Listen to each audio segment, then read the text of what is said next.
ndjekesh Jezusin do të thotë që mendja, zemra edhe trupi janë duke vazhduar në këtë vendim që ke marrë me vullnet të lirë për të që Jezusi të trajë Zotin edhe shpëtimtari jote. Kështu që Jezusi gjithashtu tregon një histori tjetër tek Mateu 21. Edhe është ajo historia me ata dy vëllezër. Jezusi i thotë të parë për të shkuar edhe për ta ndihmuar. Edhe vllai i parë thotë po, do vi, po nuk va.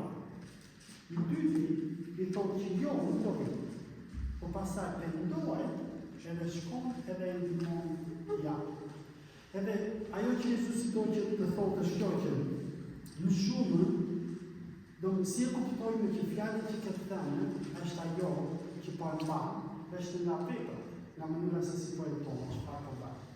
Kështu që është e rëndësishme, gjëja më e rëndësishme për ne njerëzit është t'ia japim zemrën Jezusit, të besojmë me vullnetin tonë të lirë, edhe ta bëjmë Jezusin Zot dhe Shpëtimtar. Kjo është gjëja më e rëndësishme. Por në qoftë se ky vendim nuk po na ndikon në të hedhjen të hapave të tjera, ka shumë mundësi që ka diçka në ky vendim që nuk po e ndihmon të ecur. Do nuk shohim në Bibël në një shembull që do dikush e ka ndihmuar Jezusin edhe ka vazhduar të jetojë të mendojë një lloj siç ka qenë më parë. Do të se gara tjetër kur ne njerëzit zgjedhëm, çfarë po zgjedhëm? Po zgjedhëm po i themi Jezusit që Zot nuk duam më të jetojë të ndihmë sipas standardeve të mia, por duam të jetojë sipas sipas fjalës tënde, që fjala jote të jetë busull për jetën time. Edhe këtë do të shohim sot.